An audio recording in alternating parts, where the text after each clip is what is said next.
How's it going, folks? Now, the previous segment I did talk about, like, the implication on raising 1.5 generation kids, or being switched on, or entering adulthood, or doing adult, or taking real life seriously, issues and getting married, or whatever the issue is. And it's very hard because we're so into this infantilization. The schooling is not teaching them like real life skills in that level, But as you get older, and husband and wives started to scratch themselves, because now kids tend to live a lot longer at their parents' house, whether it's daughters or son, where, can be 20s, 30s, can be 40s, right? Because the cost of living is too high. It's crazy. Then you're slowly draining your parents' money. Right? And when you start to drain their money, they don't have any, what's that word? What is the right word for it? They don't have retirement money, whatever. As they get old, there's not much work that they can do, right? And that's where it becomes a midlife crisis. In the Western world, there's two high area of divorces. One is the midlife crisis area, and the other one is like, I don't know, like newly married or whatever marriage, whatever it is. And when you have like that, there's many reasons why divorce happening in the midlife crisis, whatever. Because you start to say to yourself, these old ass, they have, what's left? Who's going to be after them when they get divorced or whatever? Who's going to be looking after them, or, companionship? And it's either you change or adapt when you get to the midlife crisis. When kids get older, life is simple, and it's not as what it's taxing as before. But when you have like that, it creates a huge problem where it becomes survival, right? And if the kids grow up and still living with the parents in the 20s, 30s, and 40s, the mums and wives, or even not 20s and 30s and 40s, if they see their kids are still not matured enough in their early adulthood or even adolescent, what's the point on continuing a relationship where my money is keep feeding on them, but they're never gonna end up in the adulthood or get married or move out the house? And I don't see anything benefits out of it. And many of them will look at divorce rate because, well, I knew that the asset's going to be gone one day. Why don't I just do it now? And not only just that, aged care costs around like $400,000 or $500,000 just to stay in the aged care. And that being said, right, this aged care thing, and now that being said, with the aged care, many of the migrants do not understand, and when I told them about it, they do understand, and they start to realize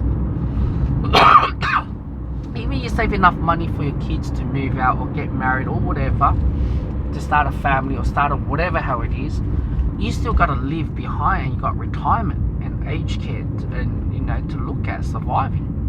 These kids, when they grow up, they're not going to look after you when you get old. Not like where you from, a third world country, there's no such thing as aged care. Kids would tend to look after their parents, right? But you decided to move to a first world country because you started to make easy money, right? Obviously during your younger years, and you make easy money, whatever, but towards the end there's a payback. Those aged care money and whatever, it kills you. And when it does kills you, it doesn't make any better the whole thing. And you start to realize all those younger years, all that money that you've wasted it, you should have retained all that money, any penny, and what you're going to use the money, invest or whatever, or make this money double or triple, whatever. I'm not going to answer that for you guys. But when you have like that, it becomes a problematic, where it becomes survival game. It's like Hunger Game, right? Who's going to survive out of the relationship properly, or the longest, or whatever. And when you have like that, when I discussed this to one of the co-workers about it, he was surprised about this, the notion, he was thinking, he's in his 40s and he's thinking of, I should buy a house in Australia, and then for my kids, and when the kids get older, they can pay off their house, whatever. And I told him, good luck. You don't know what these kids gonna go through. Alright, kids nowadays, they can grow up, they can marry to a wrong person, then they get divorced and take the acid. There's a no win-win of the whole thing. So that's why I said the whole thing is very, very tough. We're doing it tough for the regular people. We're just staying afloat right now. I can't even think about our future. Even if you put super, how much super would you be happy with the amount of super? Really, are you happy to have $500, $700, $800,000 to retirement? Centrelink is not going to give you much. Maybe maximum 700 for a fortnight. 700 like what? Am I talking about 350 a week? 350 a week after rent and bills? Man, you already don't have much left to eat. And that's why I said it's very, very sad to see the reality where most people don't understand when during the young age they should be living to the fullest and saving as well, and to prepare whatever the investment or long life journey as you get to retirement age, whatever how it is, right?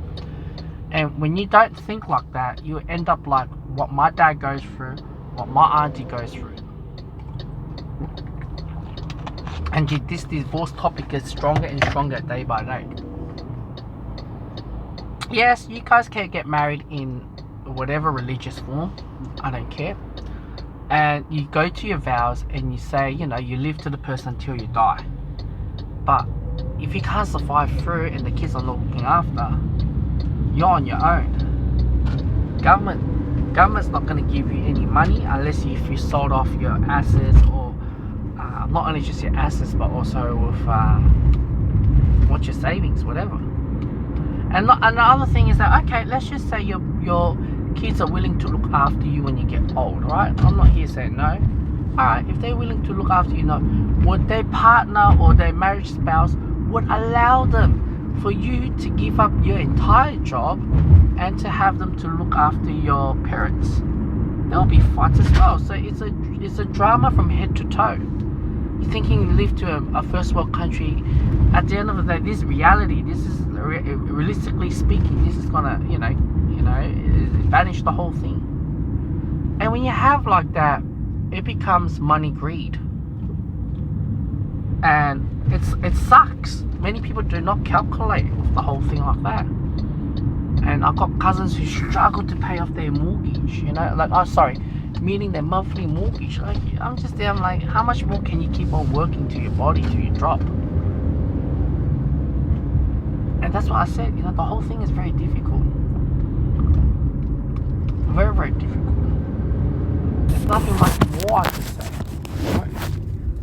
So yeah, that's what I can say in this video.